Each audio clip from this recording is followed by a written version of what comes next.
Hi, everyone. I'm Polly Wirum, and I have a lovely guest today. I'm super excited about learning more about what she does and how she's changing the world because I know I have uh, personal, personal history, somewhat personal history of how she is changing the world, personal insight, I'll say. So I'm super excited to get to know her.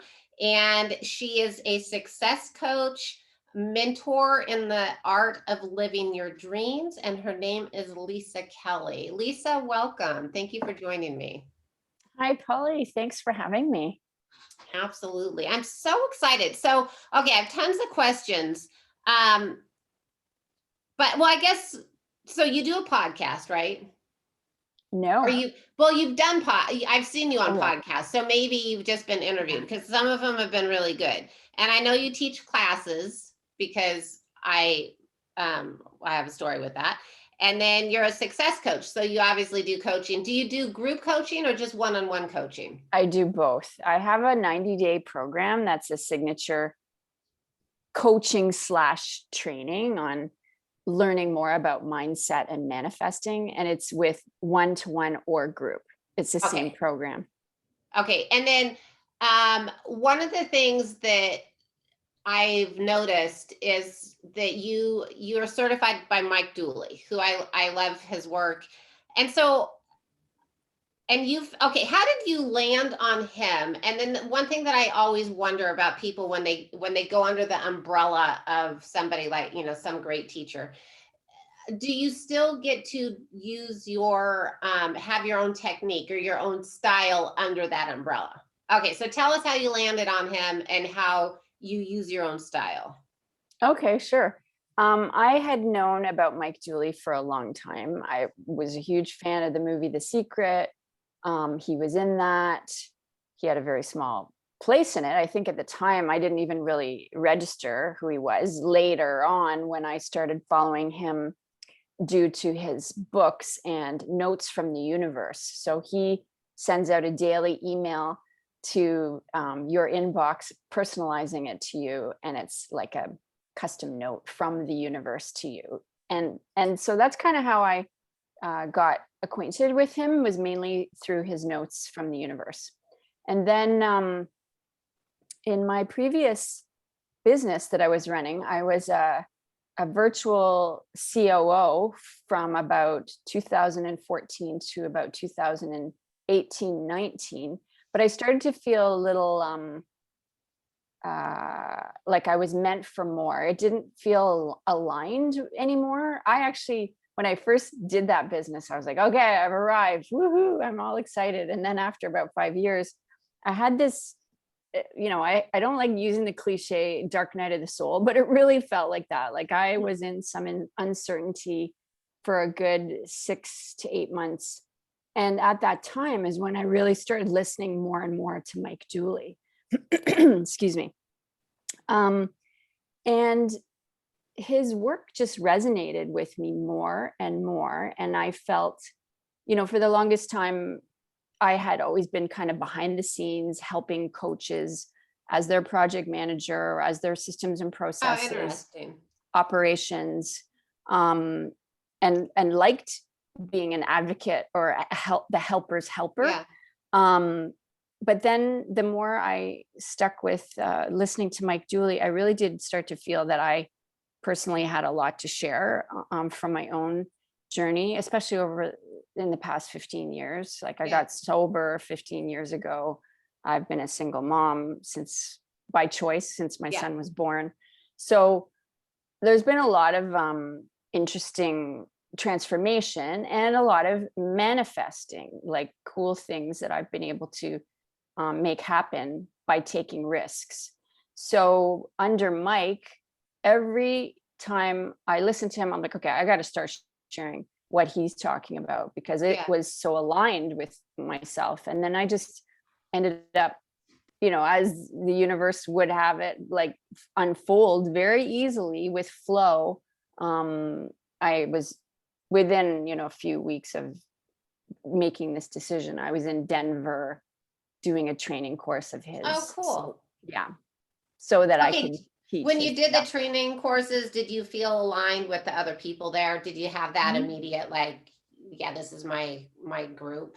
Oh yeah, yeah. Okay. Where we all stay in touch. This was the spring of 2019 when I did that, and I still didn't really know like how I was going to create a business from it, but Yeah. I just started like adding things in and talking about this idea of infinite possibilities and the art of living your dreams, and um, things. I hired coaches and did more courses, did Yeah. Gabby Bernstein's Spirit Junkie Masterclass, and um, built a website and put my little shingle out, and then just started getting really active with marketing. I think it's interesting because it really is. I mean, there's just so many different classes out there, so many different different ways that if we have this desire to share more with the world, right? But there's so many different ways we can do it, so many different teachers, and to really pull and create your own unique, what fits best for you, what is your truth that you're sharing. But what I personally like about Mike Dooley, and obviously he's not my buddy, but just from what I read or see what he writes, um he seems very down to earth. He's not pretentious. It's not like this. I don't know, sometimes I feel like people, like, it becomes so shiny and it loses a little bit of the genuine message of that, and he doesn't feel like he's lost the genuine message. Like, he feels like he's still like that grounded person that really is still speaking his truth. It's so true. He's been saying this message for 2 decades, if not more. Um, and yeah, he's just so approachable, got a great sense of humor. And I feel a lot of the time when he's talking, he's almost channeling, because Yeah. it just flows so, it's just so, like you say, genuine, Yeah. and he doesn't have to reach or grasp for what he's trying to say. It's just, yeah, he's awesome. Okay, so what do you think is, like, if you could put it in a nutshell, what's the, number one rule you need to manifest your dream life? What's the number one rule? Oh, well, I think the most important thing is to realize that our thoughts do create our reality. So if you look at your results right now, what you're existing in today, if you look around, those results tell a story. They tell what you have been thinking, feeling, and behaving in a certain way to bring you to where you are right now. So that's pretty much the number one thing, and that's what he says: thoughts become things. Okay, That's kind of his so if tagline. so we'll take thoughts become things. I agree with you. Um, what's the number one pitfall? Like, people will say, I'm I mean, seriously, I've heard this so many times, not so much lately, but in the past, where they're like, I'm mastering law of attraction. I'm not, I literally, like, I got this for free, I got this for free. I'm just laying on the couch eating Cheetos and not doing anything but getting free crap. So, right, like, what's the well anyhow, what do you think is the pitfall of law of attraction? Like, why isn't it working? Or is there, like, kind of the direction that's maybe not as healthy that you can go into with law of attraction? Okay, well, I'd say something that's super important when you are sort of embarking on this manifesting journey is when you have an image in your mind, that means that desire already exists in the form of potential. So we want to bring it into the physical form. What can happen, where a pitfall where it might not come into the physical form, is if there is still inner work to be done. Like, it's almost like, I Mhm. like the metaphor of planting seeds. So like having that image, that desire in your mind, you've planted a seed of Mhm. intention. If the soil or the environment that those seeds are being planted in is not healthy, it can be challenging. And so a lot of people have issues with, well, I'm saying all these affirmations every day, but nothing's happening. It's really just because you don't believe it deep down. Yeah. You might not realize it, but your subconscious believes something completely And entirely sometimes different. people don't even have that clear image, Well, right? yeah, Or that's that another. image shifts from one minute to the other. So it's not like, you're not giving the universe a clear chance, because what you're more consistent with isn't like the castle or whatever. You're more consistent with with this unknown and maybe even a little murky stuff in there. Well, yeah. I mean, one of my coaches does a great analogy. She's like, imagine if you were at a restaurant and you ordered, you're looking at the menu and you're like, oh, okay, I think I'll go with this. I hope it's the right thing. I Yeah. hope I'm going to enjoy it. And then you put your order out and then you're like, I don't know, maybe I shouldn't have done that. Or they change the order, or it comes back. I can't remember exactly how she explains it, but you're not happy with it, or whatever. Like, Yeah. you definitely have to be hyper focused and Yeah. hold And that. I mean, I imagine that could sometimes be challenging, because there are many people who you ask them what they want, they don't know, right? That's not an uncommon uh problem, if you so to speak. I mean, maybe I don't know if it's a problem, because you can look at, oh well, there's infinite possibilities, right? So start thinking about what makes you happy. But Exactly. I think that's a lot of it has to do with, they don't know.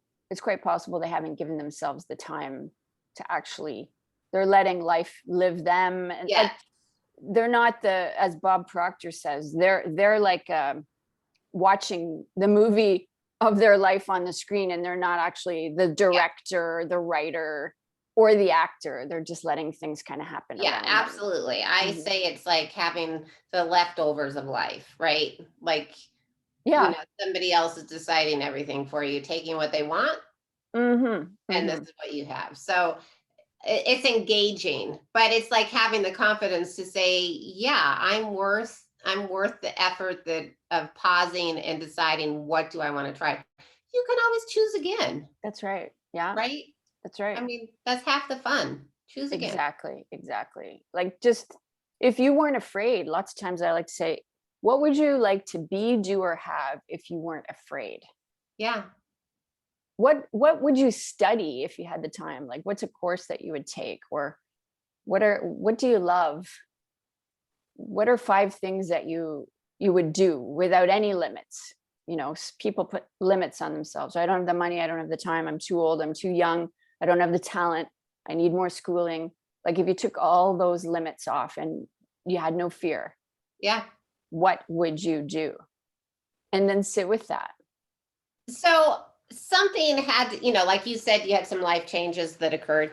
But, to get to the point where you're comfortable sharing this information, and living it and sharing it and really wanting other people to live their dreams, you kind of got, life left um, some of your challenges, or slept you enough so that you're shining brightly in the world. So what was that?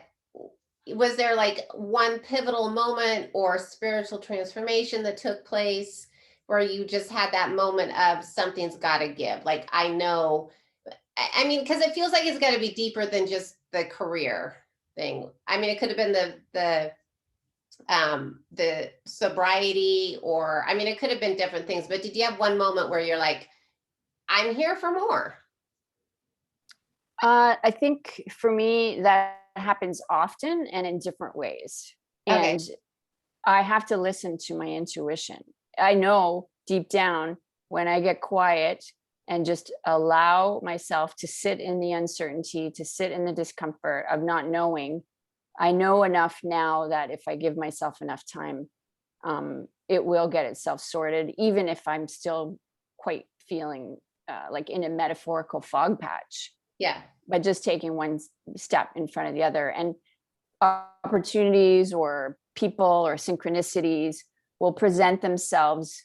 Um, the getting sober was probably one of the biggest ones. Yeah. And then, like, taking a leap of faith after a year of being sober, or 2 years being sober, feeling like an entirely different person. And that's when I took a leap of faith and left my career in my, corporate type of Yeah. career to open my first business, which I became a yoga and art teacher for Oh, children. Like cool. I offered classes to kids. I think it's so amazing. Like when we look at, like, everybody has an interesting life, right? There's nobody walking around the world that doesn't have like something that's so unique and powerful in their life. But to think, you went through life and you weren't sober and living life, through that view. And then having that huge transformation of going to a place without alcohol and having that clarity. I mean, talk about a change. Yeah. And the cool thing is that that's what I had been searching for the entire time, like seeking solace and security in all the wrong places Yeah. up into and being in complete denial. Um, but then once I got used to being sober and the difficult pain of recovery was doing its magic, I was like, wow, this is great. I had so much more faith. Like I Yeah. really did develop, um, an understanding of a power greater than myself. Didn't know what that was. I've called it many things: universe, source energy, inner guide, higher self. Yeah. But up until that point, I had just been searching, and so what a relief, what a liberation. And because of that faith, it really allowed me to take more risks and just be like, let's see what happens. Like when I quit my career, I didn't really have a safety net at all back then. I just knew that I wanted to see my son a lot more. So Oh, that's lovely. I love that. yeah, he was 5 at the time, and I wanted to be able to work from home. I got, there was struggles when you're a single mom and you're in corporate, and if your child gets sick, Yeah. or if you get sick, Yeah. you have to take off double the amount of time. And I just was like, I'm not giving 100% to my work, and I'm not giving 100% to my son. And I just was like, this isn't working for me anymore. I love that. So I just wanted, you teach these classes, and well, actually, what's the title of your classes? And then I'll tell my little connection there. What is the Okay, title of the class? sure. So I have this 90-day program. It's called Say Hello to Your Future Self. And that's a deep dive into getting from where you are now to where you want to be, and seeing yourself as your future self and start acting like your Oh, future nice. self. So that's a pretty intensive 13 weeks. But another offering that I do, which is a much shorter workshop, is the vision board. It's called Vision Board Your Dream Life. It's a digital vision board, not the typical magazines on poster board style. It's done all online, and that's kind of something that I had started even before I started this business. I just knew Oh, lots of people fun. Okay. enjoyed that. So our middle child, I think she was 20 at the time, and she was still doing college classes online and bored, whatever, wanted something more, and she was in Arizona. And so I was, and she'd been away from friends, like stuck in the house or whatever. So she was looking for more. So I was like, I've heard about this class. So I had her take it from you, and she loved it. And the interesting thing, so last night I was asking her, like, if you look at what you create in the class, because then she had kind of this big life change afterwards. So I said, if you look at what you created in that class, how much of it, looks like what you did on your vision board. And one thing that she pulled up that was so fun, she's like, oh, actually, one of the pictures that I put on my vision board, I just realized the other day that when I first got to, because she ended up working at Zion National Park, she said, I realized that when I first got to Zion, I took a picture almost identical to what I put on my vision board. And it's really like, it's like, when you allow yourself the pause to really think about, what do I want? Yeah. Yeah. And she came, it was early 2021. So I guess almost a year Yeah. ago, which feels 2021 feels like such a blur. It's been an Yeah. interesting year, but I've seen that time and time again with people who've done vision boards. I did an interview with someone who had that. She had put a picture of, she wanted to get into teaching cooking classes to people in their kitchen, and she had put a photo of an iPad on someone's kitchen counter. And then she started teaching these classes, and one of her students sent a photo that looked almost like it, Oh, but it that's so was cool. her on their iPad. Yeah. I love Um, that. so it was super cool. And I've had that too. Like I put a picture of a, the way your perspective would be of looking out the window of a plane and seeing the wing of the plane. And I had put that on my vision board a few years ago. I wanted to do lots of traveling for work. And then one day I was on a plane and I looked out and I was right by the wing and I was like, this is the exact same perspective that I had on my vision board. So yeah, I love it when that happens. Well, and I mean, the thing is like, however we bring the magic into our life. So it's like, that those are magical moments. Those are what we can say, okay, we're on the right path. Those are miracles. And they just they make you happy. They make you grateful. They make you feel like you really are, that there really is something special about our life potential, right? That's right. Yeah. As I mean, then they come in so many different ways. But to also, like, when we recognize we have the possibility to infuse our life with magic, Yeah. and it's really just us saying, yes, I want that. And also knowing that most of the time, like the ego is not our amigo. Like our thoughts, the ego's thoughts are like inaccurate most of the time. Yeah. So I find I refer a lot to A Course in Miracles Hmm. for that. Whenever I start, I call the ego the little self. Yeah. It's just trying to keep us safe. All those limits that we place upon ourselves, that's just the ego that wants to stay comfortable for several different reasons. Like there's the reptilian brain that still wants to keep us in from fight, flight, or freeze, that sort of stuff. So anything that feels out of our comfort zone could feel like a threat or danger. There's also just um the ego, yeah, its whole purpose is to keep us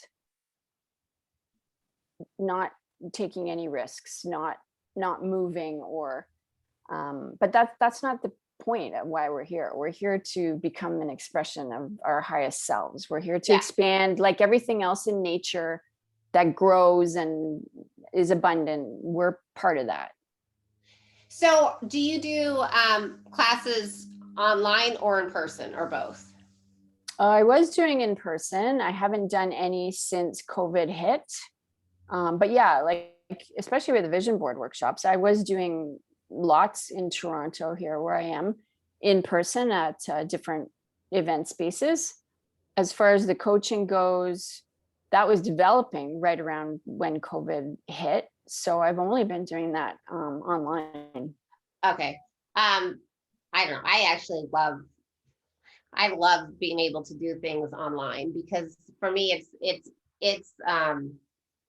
it's easier for me to stay organized, or more time wise to be organized, which is funny to say because I sent Lisa the wrong link for this. And so it's very funny that I'm saying it's easier for me to be organized, but time wise, my days go smoother online versus when I meet people in person. I agree. Yeah, there's some definite pluses about it. Somebody recently just asked me if I would do something, a corporate workshop in person. And then I was like, oh, wow, there's travel, there's parking. I had to remember all the It's additional stuff. it's different. Okay, what are one of your what's possibly your number one spiritual practice that that you use for just your wellness that you value?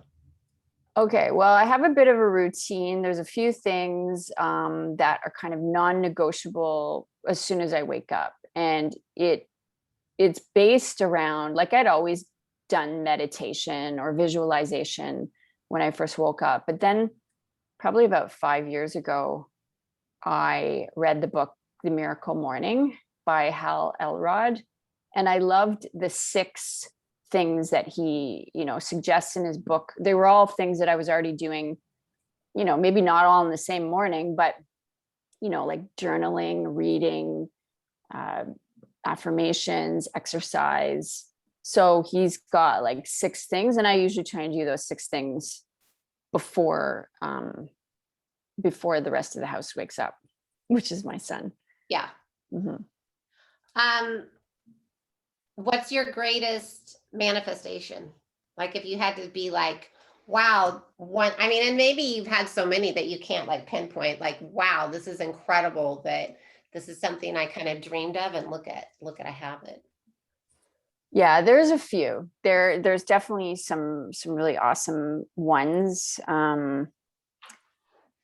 I guess the biggest, like, I'd say the biggest one that I think of right now is when I didn't even really, this is something I kind of manifested very quickly Mhm. and not have, and this is a cool thing about manifesting too. Like, you can manifest really quick, or sometimes things take a while and you got to be patient. But this one had to do with my son when he was 9. And he was just going to a local public school within walking distance from our house. And we live in a very diverse neighborhood, very diverse, even socioeconomic, and lots of ethnicity. And I really liked the school that he was going to for that reason. But what had started to happen was he started showing signs of depression at 9. And I was very like concerned, and anxiety every Sunday night before school started on Monday morning. I taught him emotional freedom technique. Like, he was tapping on Sunday nights before school at 9. And like, I had to kind of jump into crisis mode. So we saw doctors, and I was like, he's not getting enough male role model influence. And so I got him into Big Brothers and started just many things where he kind of up leveled his support. And I was really happy for that. But one of the crazy things that became sort of a byproduct of that, and this is the big manifestation, is he always really loved sports, and he wasn't getting a ton of, or as much as he would have loved to have had at his school, and even extracurricular, but mainly school. He wanted more sports there. And a friend of mine had told me about a private school. I dare say it's the best private school in Canada. Here in Toronto, she was like, did you know that they offer financial assistance, and anywhere from like 5% to 100%. And I was like, well, I never thought about putting my son in a private school. And I think I even had some of my own perceptions about private schools, and that wasn't for us, sort of thing. But then I looked into this one, and it's called Upper Canada College. And I was like, wow, they actually sound very progressive, and they have a lot of great values, and a lot of they're very keen on diversity, and tons of sports. And I wasn't sure if this would be the right time for my son to change schools, but we did do a lot of visits to many different schools. Like, I thought maybe he should go to Waldorf or an alternative of Montessori or whatever. I was just looking to everything. And he said, I kind of like that all boys school. And I said, okay, well, let's check it out. We interviewed, he wrote a test, we applied for financial assistance. It was all just kind of like, let's see how this goes. But because I was already on such a momentum of like kind of throwing darts at the dartboard, taking baby steps in many different directions, there were many different opportunities.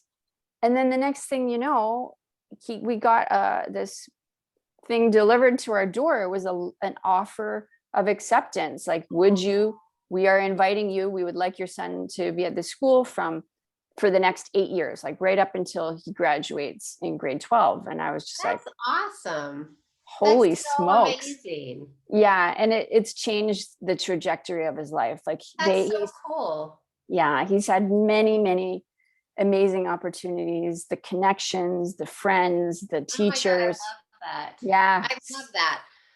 I love that story. Okay, but so that brings me to, I feel like, a very important topic or question. So in that case, you and your son kind of manifested it together, right? Because it was Mm-hmm, a joint mm-hmm. process. He was ready for change. You're a parent. He was still young enough, right?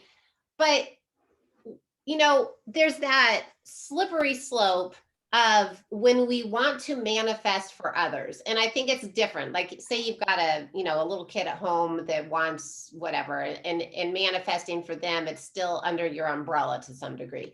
But how is it for example, my daughter, when I sent her to your class, she was 20. There becomes a slippery slope as to when we want to manifest for others. How do what's your take on that? Like, even like for your spouse or, Yeah. right? I mean, I don't think it's possible, to be honest. You can hold the vision if that's their vision. You can help them take action. You can help them believe that it's possible. You can believe it's possible even on their behalf. They have to believe it's possible. They have to behave Yeah. naturally as if it is going to happen. But yeah, it's not really possible to like make magic happen for someone else without them being involved first. Yeah. I like that. Well, and maybe, maybe you open up the door for them, but they Yeah. still have to buy into it. I mean, they have to want it. They have to want it at least as much as you want it, right? Yeah, exactly.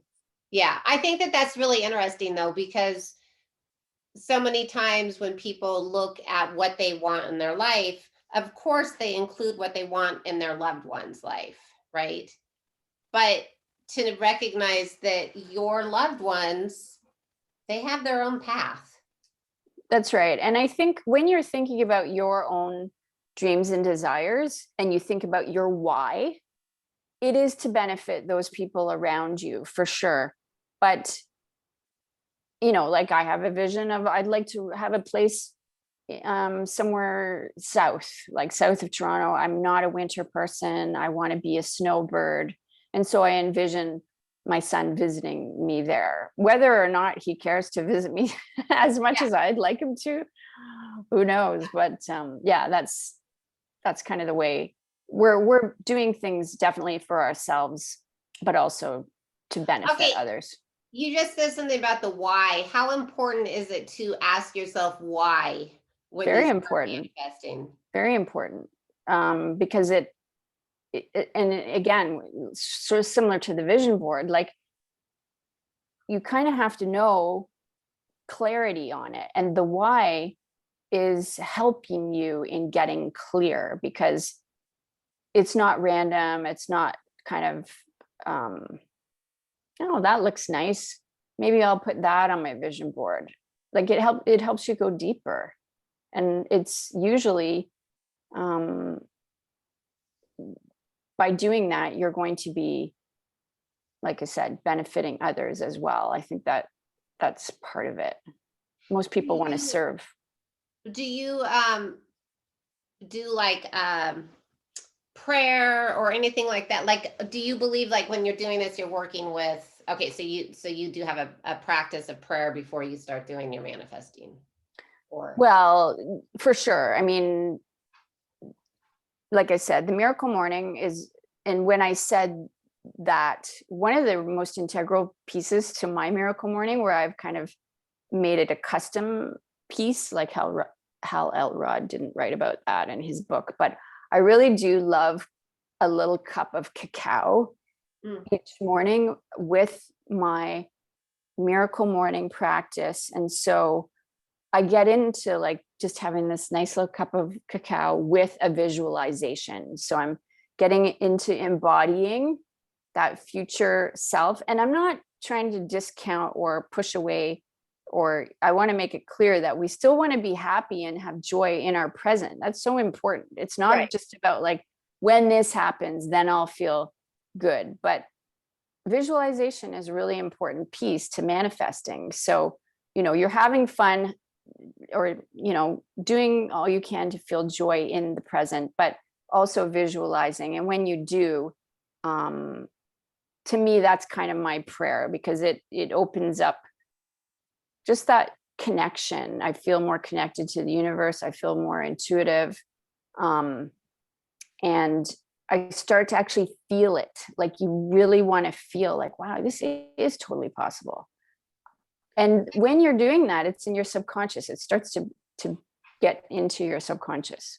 Well, and it's that word connection that you said. That's the part that's so important, right? Because we have to Yeah. feel connected to now. We have to, but so not just feel connected to now, but also, have that inspiration for the possibilities, right? It's those Yeah. inspired thoughts, it's those inspired actions that bring us, that pull us into exploring.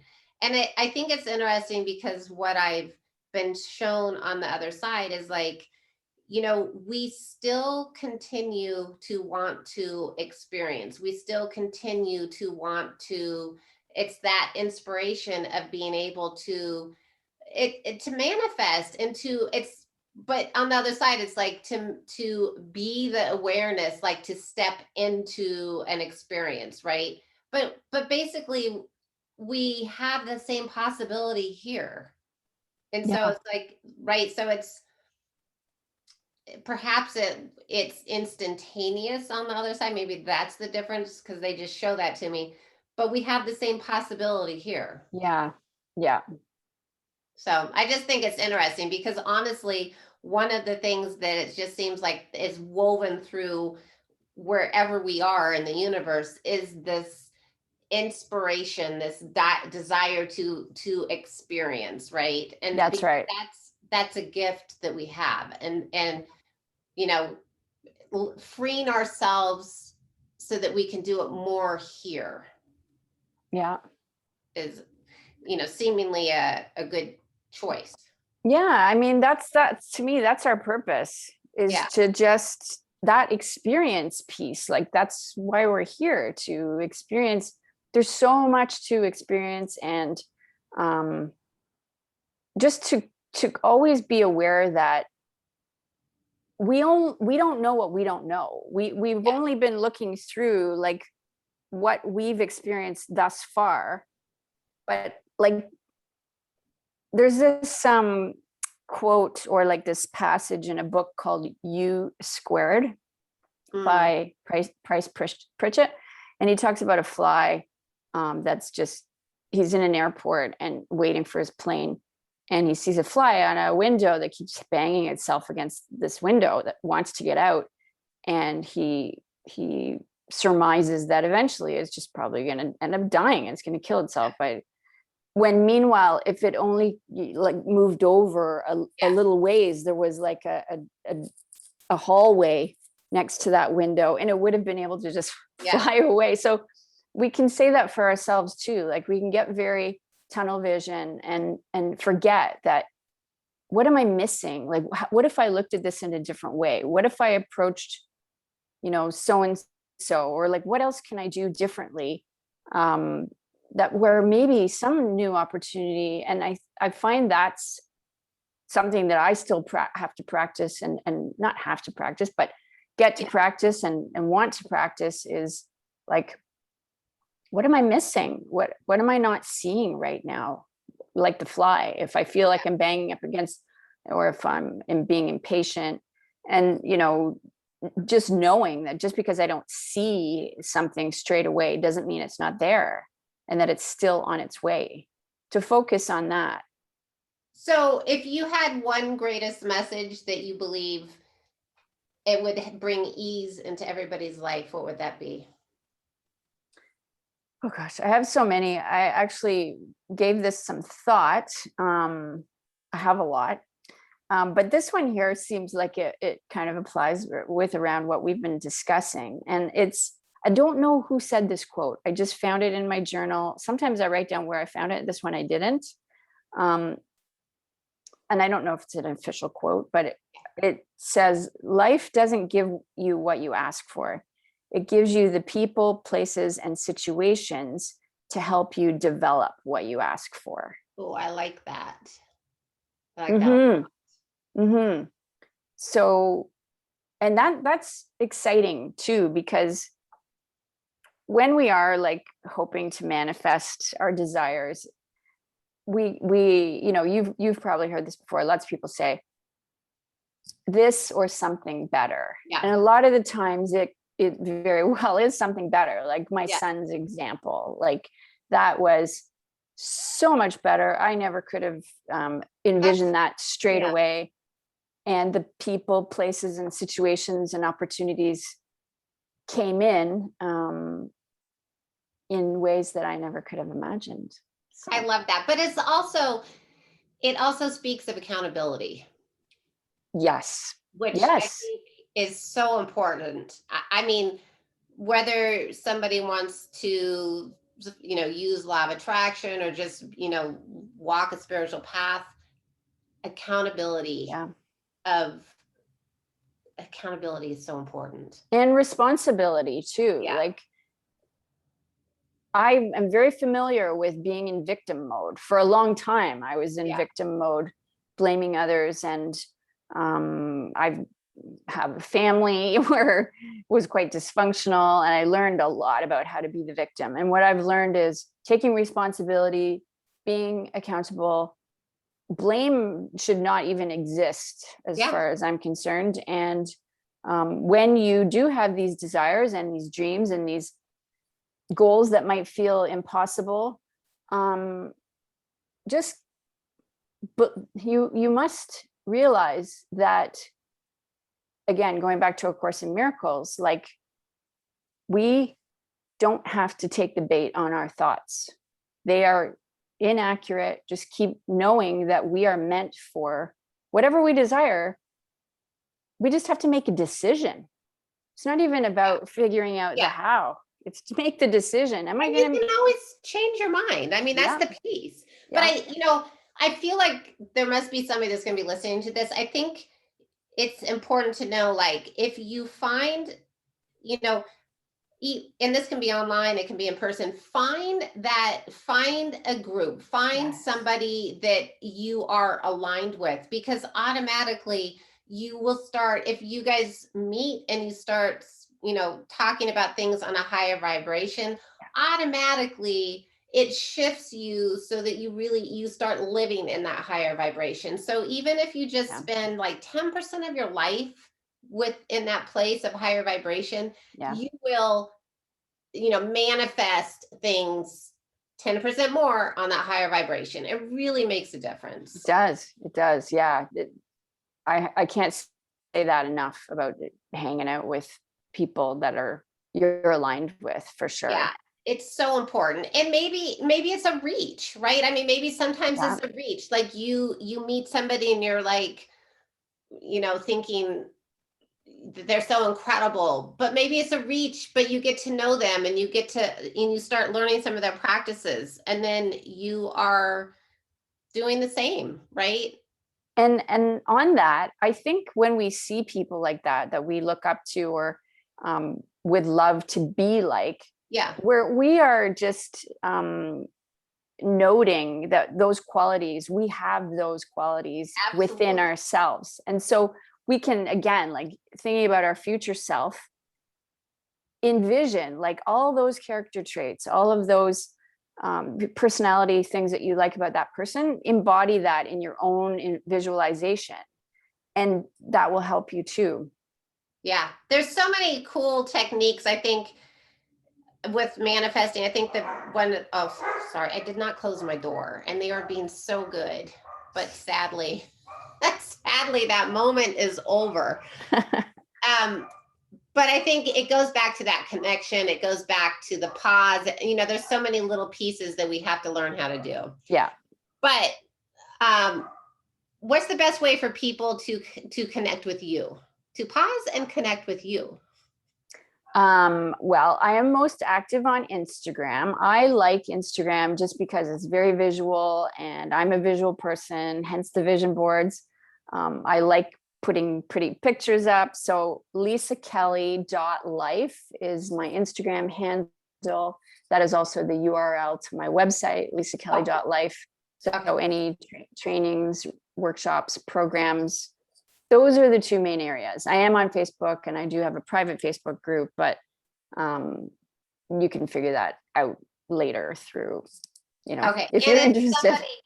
if somebody can't find it, I'm sure you'll be able to, but if you can't find it, because it's lisakelly.life. If you can't, then contact me. Do you have a YouTube channel? Yes, I do. It's not super huge, but I do have one great powerful manifesting visualization YouTube video that's getting tons and tons of views, and I'd be happy to share that. Okay, well, I'm gonna send this off, and this will go to YouTube, my YouTube and my website, and then I'm gonna send it to you, and you can put it on your YouTube. Okay, perfect. So, Yes, that's but if awesome. anybody wants to reach out to Kelly, I mean to Lisa, then you can contact me also. Okay, well, thank you so much for taking part in this, and I really appreciate it. I love the messages that you put out there. I love I don't know if it's vulnerability so much, but you posted something about your sobriety a while ago, and I love it when people do that because it's just such a cause for celebration, right?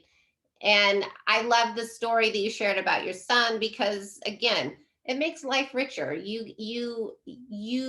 also you opened up the door for your son to recognize his power of Yeah, manifesting. yeah. And he still doesn't. Lots of times he doesn't want to buy it. Like he Yeah. thinks I'm a bit too woo woo, but he's doing it. He's speaking it.